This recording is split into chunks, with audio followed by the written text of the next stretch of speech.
So, hello and welcome students. I hope you all are very well. So, आज हम करने जा रहे हैं introduction to the Cramer's rule, that is exercise 1.3 of your algebra section. ठीक है? तो आज हम लोग कर रहे हैं Cramer's rule, right? तो Cramer's rule का एक basic rule है जो कि मैं आपको बताना चाहूँगा. सबसे पहले let's say there are four values to be being given to you, a, b, c, d. ठीक है? Mod of a, b, c, d. इसको हम लोग कह रहे हैं mod. तो वैल्यूज है आपकी a b c d, कोई भी वैल्यू हो सकती है, कोई फर्क नहीं पड़ता कौन सी वैल्यू है. So first of all how to solve this. ठीक है, कैसे सॉल्व करना है क्रैमर्स. ठीक है, a into d, right, a into d minus b into c. ठीक है, a into d minus b into c. I hope ये आपको एक जनरल फॉर्म में मैंने जो आपको बताया आपको समझ में आ गया होगा. अगर समझ में आ गया है so we will go on to the next thing, that is page number 10. okay, page number 10 पे end में if you see there is a solid example being given to you. a equals to 5 7 3 and 9. okay, one more is being given, that is n equals to -8 2 -3 and 4. Right, एक और दिया गया है third one, b equals two important one है 2√3 2 9 and again 3√3. Okay, सो ये तीन question हमारे पास है. ठीक है, कैसे सॉल्व करना है ध्यान से देखना. ओके, a इक्वल टू कहता है a into d, first number से स्टार्ट करना है 5 into 9. ठीक है, 5 into 9 minus 3 into 7. clear? So 5 9 is nothing but 45 and 3 7 is nothing but 21. So what is 45 minus 21? 24. So this will be the value of a. ठीक है, समझ में आ गया. This is how you solve a determinant, right? है ना, mod को इस तरीके से हम लोग सॉल्व करेंगे. Okay, next n -8 into 4 -3 into 2. ठीक है, 8 4 is nothing but 32 and this thing is -6. तो -32 plus 6 it comes as -26. Correct है, this is the second value, है ना. माइनस into माइनस प्लस हो गया, 32 minus 6 is 26. Okay, going on to the last one. b equal to again same thing 2√3 into √3. Correct है, 2√3 into 3√3. Right, मैं कुछ नया नहीं कर रहा हूँ, सिर्फ वही प्रोसीजर फॉलो कर रहा हूँ. First a into d minus b into c. b into c मतलब 9 into 2. क्लियर है?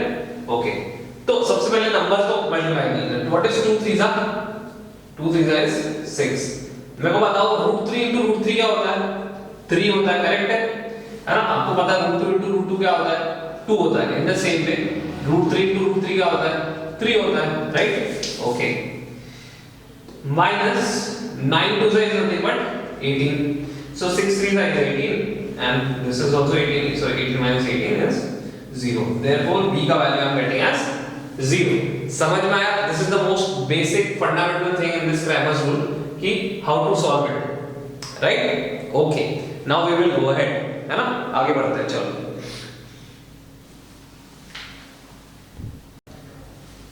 ओके स्टूडेंट्स, ध्यान से देखना. पेज नंबर 14 पे एग्जांपल नंबर 1 है, solve the following simultaneous equation using Cramer's rule. ठीक है, दोनों भी इक्वेशंस को हमको कैसे सॉल्व करना है? क्रैमर्स रूल से सॉल्व करना है और उनका x और y की वैल्यू निकालनी है. राइट, तो इसके पहले हम लोगों ने कैसे किया था? एलिमिनेशन मेथड से किया था. राइट, और उसके बाद हमने कैसे किया? ग्राफिकल मेथड से किया. नाउ एक नया मेथड हम लोग करने जा रहे हैं. लास्ट मेथड है क्रैमर्स रूल. ठीक है, सो क्रैमर्स रूल जो अभी बेसिक फंडा हम लोग ने देख लिया, a into d minus b into c. चलो अब सम्स में उस चीज को अप्लाई करते हैं. Okay, let us move on to the solution part. Correct है? ओके, सो सबसे पहले आप दोनों भी हॉरिजॉन्टल इक्वेशंस को वर्टिकली लिख लोगे. Right, so 5x plus 3y equals to -11 and second equation है 2x plus 4y equals to -10. Clear है? ओके, तो सबसे पहले हम लोग क्या निकालते हैं इसमें बाय, सबसे पहले ये लिख लेते हैं बाय क्रेमर्स रूल। बहुत इंपॉर्टेंट लाइन है, नहीं लिखोगे तो मार्क्स आपका कट हो जाएगा, क्योंकि उस बंदे का नाम लेना पड़ेगा आपको जिसका आप रूल अप्लाई कर रहे हो। ठीक है, बाय क्रेमर्स रूल बहुत इजी है। सबसे पहले निकालना होता है डी। ओके, अब डी कैसे निकालना है? वैल्यूज मेरे को बताओ, इसको छुपा लो।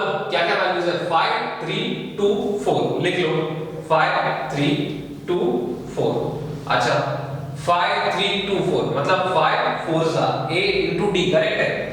5 into 4 है ना, माइनस 3 into 2 या 2 into 3, whatever you like to do, है ना। तो 5 4 is 20, 3 2 is 6, 20 minus 6 is nothing but 14। clear है? hope you have understood this, है ना, समझ में आ गया? इजी है बहुत, करेक्ट है? Okay, now we will move on to the D. सबसे पहले डी निकाल लिया, अब हम लोग मूव ऑन करेंगे dx निकालना है हमको। ठीक है, क्या निकालना है? dx। ध्यान से देखना कैसे निकालना है। ओके, अब इस इक्वेशन में मेरे को बताओ x की वैल्यूज कौन सी है? x वाला टर्म कौन सा? 5x है, 2x है, भूल जाओ ये एग्जिस्ट करता है। ठीक है, राइट हैंड साइड में जाओ, -11 -11 sorry and -10 and 3 and 4। y वाले टर्म्स क्या है? 3 and 4। कभी भी याद रखना, सिर्फ x के टाइम पे हम लोग एक्सट्रीम राइट से स्टार्ट करते हुए लेफ्ट पे आते हैं। ठीक है, okay. If you solve it, how much you get? Okay, a into d, right? तो -11 into 4 -3 into -10, correct? Okay, 11 4 is nothing but 44, है ना। 3 10 क्या होता है? -30।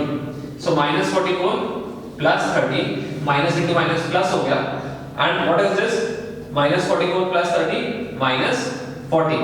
so ये आ गया आपका सबसे पहला वाला d 14 आया, dx आपको आ गया -14, करेक्ट है? ओके, अब चले जाते हैं हम लोग dy पे। क्लियर है? dy निकालते हैं हम। dx निकल गया ना, d निकल गया, dx निकल गया, अब dy निकालते हैं। अच्छा, ध्यान दो dy कैसे निकालना है। y वाले टर्म को छुपा दो, इस बार यहीं से स्टार्ट करना है। 5 -11 2 -10। क्या कहा? y वाले टर्म को छुपा दो, 5 -11 2 -10, 5 -11 2 और -10। फिर से वही a into d minus b into c, so 5 into -10 minus -11 into 2। एक चीज बहुत ध्यान देना बच्चों, है ना, एक चीज आप लोग बहुत ध्यान देना, ब्रैकेट डालना बहुत इंपॉर्टेंट है, right? You need to put on the brackets. Bracket बहुत इंपॉर्टेंट है, अदरवाइज आपका सम पूरा रॉन्ग हो जाएगा, है ना। कैसे रॉन्ग हो जाएगा जैसे मैं बता दूं। अभी मान लो आपने यहां पे ब्रैकेट नहीं डाला, आप डायरेक्टली ओपन करके लिख दिए, है ना, 11 2 22, जो कि आपका वैल्यू क्या हो जाएगा? गलत हो जाएगा। सो 5 टाइम्स is -50, क्लियर है? minus 11 2 is -22, right? Okay okay, so मेरे को बताओ -50 प्लस 22, है ना, कितनी आ रही है इसकी वैल्यू? 28। कैसे? 50 माइनस 22 किया और बड़े नंबर का साइन मैंने यहाँ पे दे दिया। सिंपलिसिटी के लिए बड़ा नंबर कहता हूँ, वैसे तो ये छोटा होता है, लेकिन 50 बड़ा है, इसका नंबर साइन मैंने दे दिया। क्लियर है? ओके, चलो आगे बढ़ते हैं। ओके, अब मेरा लास्ट पार्ट बचा हुआ, मैंने d निकाल लिया, मैंने dx निकाल लिया, मैंने dy निकाल लिया। ओके, फिर से एक बार आपको स्टार्ट से बताता हूं। d मैंने कैसे निकाला? 5 3 2 4 x y, है ना, a into d minus b into c, basic फंडा, है ना। फिर मेरे को निकालना है dx। अच्छा, स्टार्ट वाले ही छूट गया, तो हम लोग एक्सट्रीम राइट में चले गए, -11 -10 आ गया, फिर 3 और 4 y की वैल्यूज आ गई। अगेन उसको सॉल्व किया, मेरे को वैल्यू मिल गया -14। एक चीज मैं आपको फिर से बता दूंगा, ब्रैकेट डालना बहुत इंपॉर्टेंट है। माइनस माइनस सामने आया इसलिए प्लस हो गया, right? Minus into minus got you plus. अब dy की वैल्यू आपको निकालनी है, so hide the dy values. 5 2 -11 -10, 5 2 -11 -10, clear है? Again you multiplied everything and you got the value as -28। चलो अब आगे बढ़ते हैं, है ना। अब निकाल लेते हैं x, जो कि मेरा मेन थिंग था, है ना, जो कि मेरा मेन थिंग है, राइट? dx अपॉन t, है ना, dx अपॉन t, dx की वैल्यू को कितनी मिली? -14। And what is the value of d? 14, ठीक है। सो मेरे को बताओ what will the value of x now? 14 1 जा 14, you got -1 over here, so -1 आ गया। क्लियर है? क्लियर है राइट? सो d का value is nothing but sorry x का वैल्यू इज नथिंग बट -1। देखो किसी भी तरीके से सॉल्व करोगे ना आंसर सेम ही आएगा, -1 आना है, -1 ही आएगा। एक बार फिर भी आपके क्लैरिफिकेशन के लिए मैं बता दूंगा, है ना। नाउ y के लिए बताओ मेरे को, y के लिए क्या करोगे? सो dy अपॉन d, है ना। dy की वैल्यू क्या है? -28 and what is the value of d? 14, so y I will get as -2। 14 1 जा 14 2 जा, क्लियर है? माइनस यहां से आ गया -2, है ना। लास्ट में x, y -1, -2, okay, this is your final answer. Hopefully you have understood everything, है ना। सब कुछ समझ में आ गया होगा इसमें। बहुत इजी है, not too much complicated or difficult method, सबसे easiest method है, one of the easiest method to solve it, and most of you will be preferring this method while doing maybe word problems ahead, okay।